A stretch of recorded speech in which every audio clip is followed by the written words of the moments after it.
Hello, welcome to tonight's poll position, contaminated water. Why is it a big issue in this election? Dodgy tax figures from the Tories. Do they really seriously believe anyone will buy them? Plus, why is Nigel Farage exploiting valley communities in South Wales?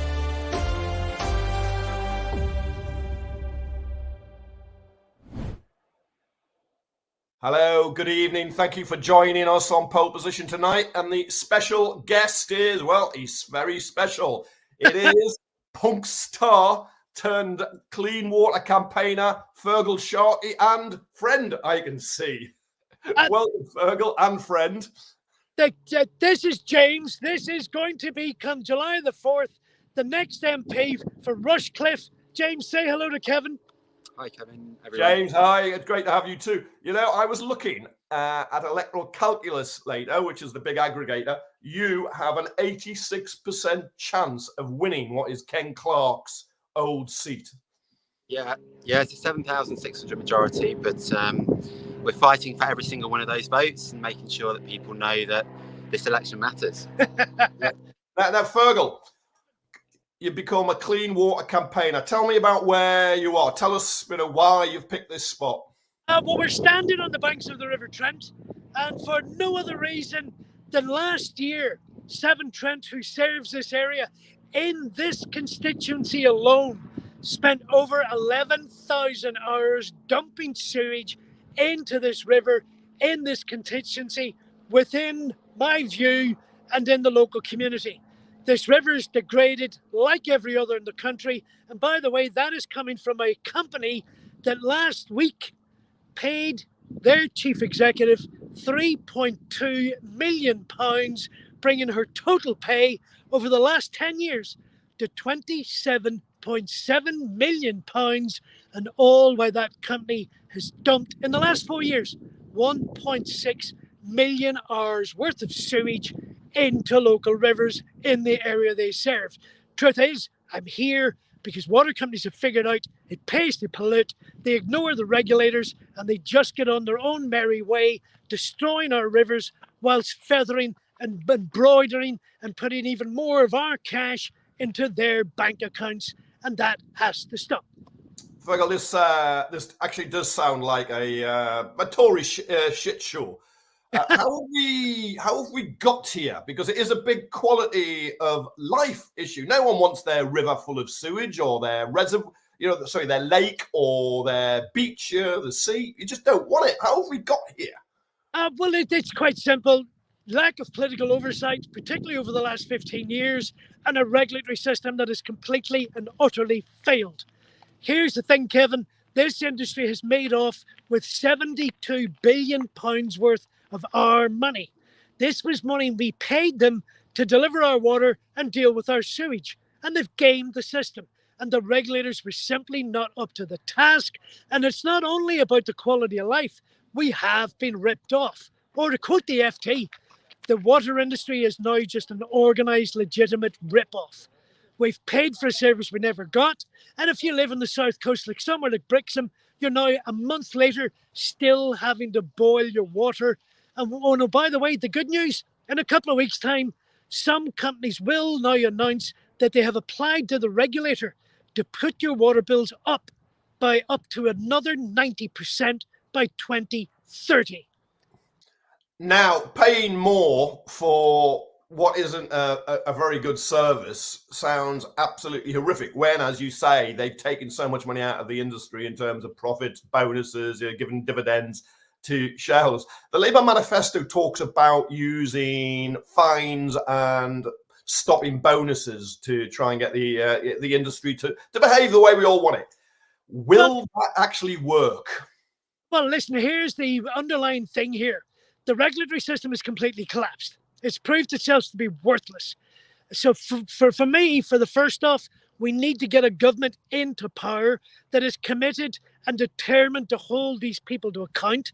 We can then have a whole conversation about whether or not that should be going to jail. And from people I talk to in the streets, a lot of people love that idea, or indeed cutting their bonuses. Can somebody please explain to me why anybody running any organisation, never mind a monopoly supplying water, should be paid £27.7 million in 10 years?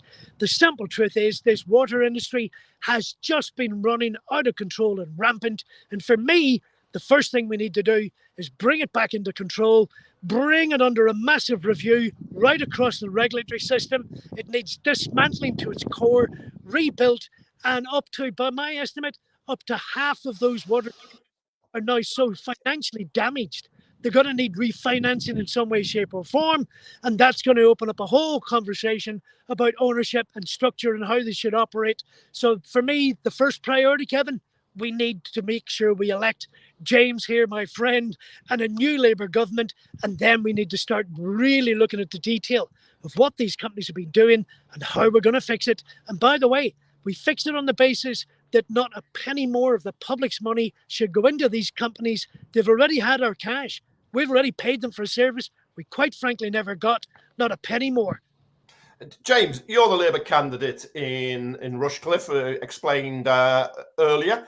Where does water feature as an issue compared to the cost of living, the health service, crime, potholes? Is it a big issue for lots of people or just those who live near the Trent? It's across the whole constituency. There's 15 locations, there's 26 places where spills are taking place. And so it's something that's cut through at all levels, whether you're rich or poor, young or old. I think people genuinely are unhappy about what's happening. And so it's not every doorstep, but it comes up regularly when we're out chatting to people and they want to know what the next government will potentially do to make sure that this stops and that we make it better so that in the future it's not happening again. Yeah, I can't remember the quality of water being an issue in previous elections. I've covered 10 as a journalist. I mean, the fantastic campaigners like Feargal have got it up the agenda. Has it become to symbolise a Britain in which just so many things aren't working in the public interest and people are just fed up? Ironically enough, Kevin, to give you some statistics, the last polling data I saw, 56% of voters are now saying the sewage scandal will now influence how they voted the election. And currently 69% of voters want to renationalise the whole industry. That's the level it's now cut through. But I agree with the last point you made. For me, it's become a little crack into that prism and the underlying prism of the state this country's in, the 7.6 million people on NHS waiting lists, the 3.6 million kids living in poverty, the 2.9 million families having to use food banks because they just can't make it through the week. That is the rotten core of what's been created over the last 15 years. You and I are both going to agree that's why we need this election, because we need to restore some kind of hope and some kind of ability for people that things will change and that things will get better. Those aren't demands to be making. Yeah, the Liberal Democrats have also made a great play, Feargal, of your campaigning and promising to improve water quality, but you're going for Labour. You're going for James, you're going for Labour as the best solution. Well, as you well know, my father was chairman of the Labour Party back in Northern Ireland and Derry in the 1950s and 60s. He was branch secretary of his local union. So my heritage and my roots are in the Labour movement and in Labour. And for me, I really welcome the engagement from the Lib Dems, and they've been fantastic out there driving it, keeping it running. But here's the thing. We now need to elect a government will have the power and authority to do that. And yes, that's why I'm out on the road. That's why I'm talking to candidates like James. Today, I think this was number 19 constituency in the last 4 days. I'm hoping between now and the election, I can visit about 60, maybe 80 constituencies. And that's why I'm trying to do everything I can to get people like James elected and make sure there's a Labour government. Yeah, you must be knackered. Boys, don't go away. We're just going to look at the current state of the polls, the state of the parties. And here we go. Right, this is the polling data, the latest polling data, where we are. And look at that. The Conservatives down on 21%. Labour at 41%. That's a phenomenal figure compared to it. Came from Ed Davies, 12%, but they're very targeted. Reform, 15%. That's split in the right-wing vote. And then the Greens bumping along 6%, aiming for 4 seats. That's a clear Labour lead, which, because of the split on the right between the Conservatives and Reform, would deliver that thumping majority and help people like James into Parliament. Now, boys, the Conservatives keep trying to hit Labour on tax, talking about hidden tax plans. We know the Conservatives' own record. Grant Shapps has effectively conceded defeat today. The Defence Secretary, Rishi Sunak, saying no, that's not the case. But Jeremy Hunt, the Chancellor, was saying that Tory tax cuts, as proposed in the manifesto, would be funded by benefit cuts. But they're old benefit cuts. They're not even new benefit cuts. Do you think the Tories have got some brass neck? Well, listen, let's face it, the whole campaign has been a complete and utter shambles from day one. And I've always been kind of quite impressed that, we're the party of business and we're the party of enterprise, and we're going to enable a nation of shopkeepers to deliver. And yet they, in turn, turned out to be some of the worst bits of management I think I've seen in decades. The simple truth is, Kevin, Number 10 ran out of capacity and talent some years ago, and it is completely brass neck to then just jump on that old bandwagon. And by the way, what they're actually doing is telling the poorest of the poor, the most deprived, the most suppressed minorities, those on benefits, you're not even worthy of consideration, and we're going to cut, and make your own existence even more miserable and more desperate. I think that's an obscene thing for anybody that wants to be going in government, because in my world, Kevin, I think society has an obligation to protect the vulnerable.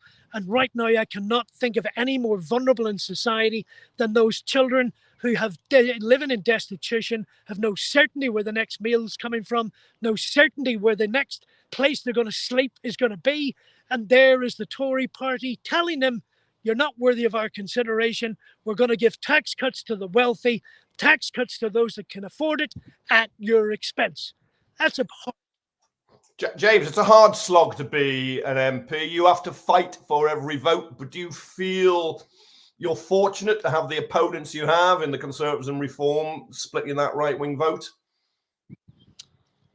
I mean, it's always going to be a factor, but the reality is people have a range of choices. They can choose for parties on the left, on the right, more centre ground. So I think every party has to make its own case for why they should be elected. And I think the Labour Party is managing to make that case much stronger than many of the other parties at the moment. And that's why people are looking to it. Even here in Rushcliffe, which has had Conservative MPs for 54 years, it's got a Conservative Borough Council that's always been Conservative-led since it was founded 50 years ago.